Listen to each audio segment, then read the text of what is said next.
Mexican senator juice Angel سیلاریو جی Mexico کے تیل نکالنے کے علاقے کو بڑھانے اور برما آئی لینڈ کو وجود کے سب سے بڑے حمایتیوں میں سے ایک تھے۔ میکسیکن ہائی وے پر کار حادثے میں مارے گئے ان کی موت کے بعد لوگوں نے باتیں بنانا شروع کر دی کہ امریکن CIA نے اس آئی لینڈ کو ملٹیپل بلاسٹ کر کے غائب کر دیا تاکہ میکسیکو کے گلف میں رائٹس کم ہو جائیں۔ خیر اس کے بعد 2009 میں ایڈوانس ٹیکنالوجی کی مدد سے دوبارہ اس آئی لینڈ کو ڈھونڈنے کی کوشش کی گئی لیکن اوشن فلور پر ریت کے سوا اور کچھ نہیں ملا۔ 2009 میں ان ناکام کوششوں کے بعد میکسیکن سوسائٹی آف جیوگرافی کے پریزیڈنٹ نے دعویٰ کیا کہ ہو سکتا ہے کئی صدیوں پہلے اسپینش ایکسپلوررز نے جان بوجھ کر یہاں فیک آئی لینڈ دکھایا ہو اپنے دشمنوں کو گمراہ کرنے کے لیے، پر برما آئی لینڈ واقعی کبھی تھا ہی نہیں۔ کوئی قدرتی طاقت اسے غائب کر گئی یا پھر واقعی یہاں سے جان بوجھ کر ختم کیا گیا، یہ سچ آج تک ایک مسٹری بنا ہوا ہے۔ برازیل کے گھنے جنگلات کے بیچوں بیچ ایک ایسا مسٹیریس اسٹرکچر موجود ہے جو شاید کسی شہر کا حصہ لگتا ہے۔ یہ کنکریٹ کا ڈھانچہ 130 فیٹ سے زیادہ اونچا اور 1000 فیٹ لمبا ہے۔ اس میں ٹنلز، دیواریں اور ایک بہت بڑی کنکریٹ کی فاؤنڈیشن موجود ہے جسے وقت کے ساتھ ساتھ جنگل دھیرے دھیرے نکلتا جا رہا ہے۔ دور سے دیکھنے پر ایسا معلوم ہوتا ہے جیسے کسی نے اس اسٹرکچر کو شہر سے اٹھا کر بنا کسی مقصد کے ساؤتھ امریکن جنگل کے بیچ پھینک دیا ہو۔ جنگل کے بیچ ایسا اسٹرکچر کافی عجیب اور مسٹیریس ماحول پیدا کرتا ہے، پر اصل میں یہ اسٹرکچر قریب 50 سال پرانا ہے۔ برازیل میں BR-1001 ہائی وے ایک بہت ہی مشہور اور لمبا راستہ ہے جس کی لمبائی 3000 میل سے بھی زیادہ ہے۔ اس ہائی وے کو بنانے کا کام 1950 میں شروع ہوا تھا۔ 1960 میں اس ہائی وے کے ایک اہم حصے پر کام شروع ہوا جس کا نام وائرڈک پیٹروبراس تھا۔ اس کا مقصد ریو ڈی جنیرو اور ساؤ پالو کے سینٹوس کو جنگل سے جوڑنے ہیتو تھا۔ 16 سال کی لمبی محنت کے بعد یہ حصہ کمپلیٹ ہونے کی قریب ہی تھا، لیکن اسی وقت برازیل میں ایک اکنامک کرائسس آ گیا۔ حالات اتنے خراب ہو گئے کہ سرکار کے پاس اس وائرڈک پیٹروبراس کو BR-1001 سے کنیکٹ کرنے کے پیسے بھی نہیں بچے۔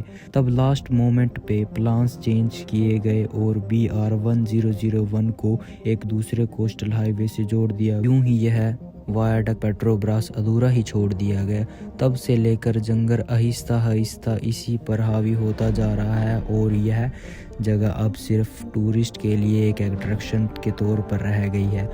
1920 میں ارجنٹینا کے شہر بوئنوس آئرس سے تقریباً 400 میل دور ایک چھوٹا سا ٹورسٹ ولیج تھا جس کا ولا ایپیکوین کہا جاتا تھا۔ یہ گاؤں لونا ایپیکوین کے کنارے پر تھا جو ایک سالٹ لیک تھی۔ یہ لیک کافی مشہور تھی کیونکہ کہا جاتا تھا اس کے پانی میں نہانے سے سکن اور ہڈیوں کی بیماریاں ختم ہو جاتی ہیں۔ جلد ہی یہ جگہ ارجنٹینا کے امیر لوگوں کے لیے ایک ویکینڈ گیٹ وے بن گئی۔ اس گاؤں میں ایک ریلوے اسٹیشن اور 1500 لوگوں کی آبادی تھی۔ اپنے پیک وقت پر یعنی 1970s میں یہاں ایک ساتھ 5000 لوگ رک سکتے تھے۔